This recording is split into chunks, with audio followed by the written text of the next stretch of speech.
Assalamualaikum teman-teman sahabat survei, jumpa lagi Tepang di kanal survei dan pemetaan. Untuk kali ini teman-teman kita masih akan belajar ArcGIS. Kita akan membahas tutorial fungsi dari construction tools. Nah, supaya ketika kita melakukan digitasi peta ataupun penggambaran peta di ArcGIS atau ArcMap ya, kita bisa memilih construction tools yang sesuai dengan yang diperlukan. Dan saya pikir juga construction tools ini bisa digunakan untuk memodifikasi objek. Oke teman-teman, kita langsung saja menuju layar monitor. Selamat mengikuti.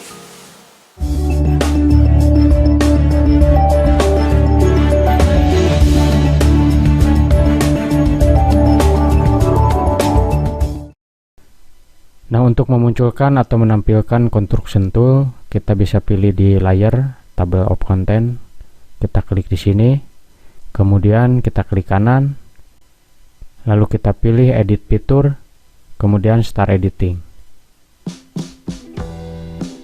Nah, kemudian selanjutnya kita pilih create fitur. Nah, untuk menampilkan panel create fitur ini, teman-teman juga bisa pilih di sini editor, kemudian ada editing windows, kemudian pilih create fitur.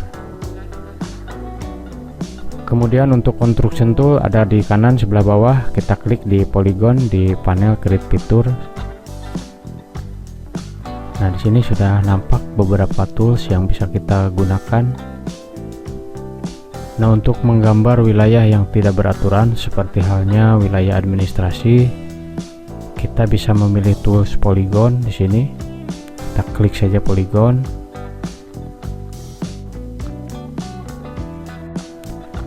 Nah, dengan kita memilih tools polygon, maka setiap sudut wilayah akan ditandai dengan satu vertex.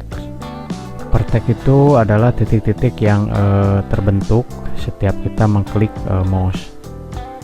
Nah, selanjutnya untuk menggambar suatu wilayah yang berbentuk kotak, kita bisa menggunakan rectangle di sini, rectangle. Kita klik saja di sini. Kemudian kita klik. Kemudian selanjutnya ada circle. Circle ini digunakan untuk menggambar suatu wilayah yang berbentuk lingkaran. Kita klik circle, kemudian kita klik satu kali. Ini digunakan sebagai sumbu lingkaran. Kemudian kita tarik sesuai dengan jari-jari yang kita perlukan. Kemudian klik lagi satu kali. Nah, kemudian untuk menggambar suatu wilayah berbentuk elips, di sini juga ada elips. Kita klik saja di sini elips. Kita klik satu kali di sini sebagai sumbu elips, kemudian kita tarik, klik lagi satu kali, kemudian tarik lagi, lalu klik lagi satu kali. Nah, selanjutnya ada freehand. Freehand ini digunakan untuk menggambar wilayah yang tidak beraturan dengan hanya menggerakkan mouse tanpa melakukan klik di setiap vertex.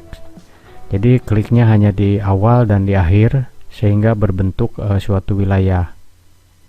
Kita klik di sini freehand. Kemudian kita klik di awal. Lalu kita gerakkan mouse sesuai dengan wilayah yang akan kita digit atau kita gambar. Kemudian di akhir di sini kita klik lagi satu kali. Nah, menurut saya teman-teman, tool freehand ini bisa digunakan untuk efektivitas ketika kita menggambar atau mendigitasi peta. Misalnya saja ketika kita mendigitasi peta suatu penutupan lahan dari peta citra satelit.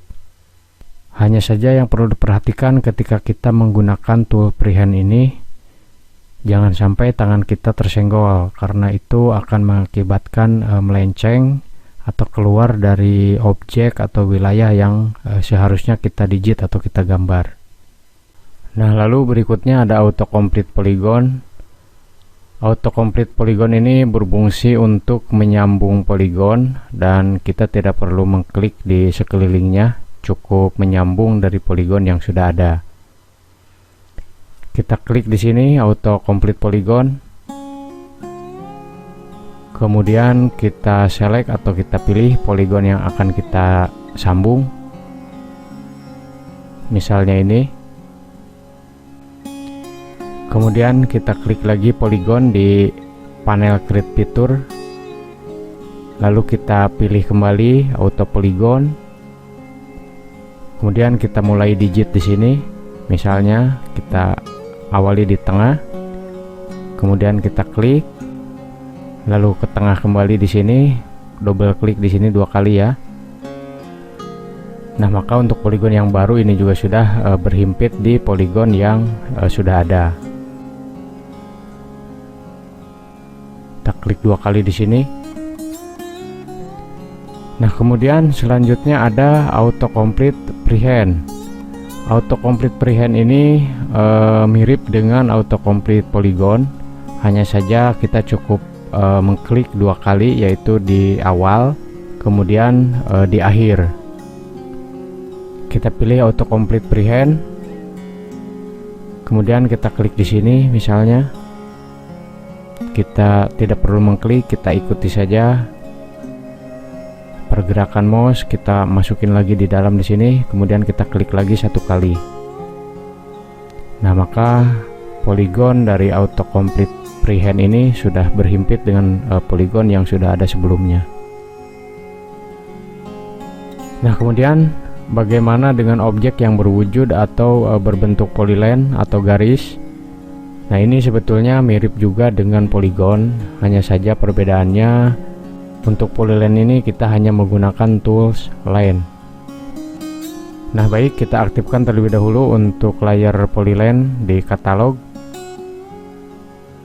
Kemudian kita tarik ke dalam. Kita klik kanan di layar polyline. Kemudian kita pilih edit fitur. Lalu kita pilih start editing. Kita pilih kembali polyline di panel create feature, kemudian kita pilih line. Kita klik di sini misalnya, kemudian kita tarik, kemudian klik 2 kali. Kita klik 1 kali di awal, kemudian untuk mengakhiri kita klik 2 kali. Nah, demikian teman-teman untuk tutorial kali ini, fungsi dari construction tools. Semoga tayangan ini bermanfaat untuk kita semua, amin. Sampai jumpa di tutorial berikutnya. Jangan lupa like, subscribe ataupun komentarnya ya. Terima kasih sudah menjadi bagian dari channel ini. Salam survei.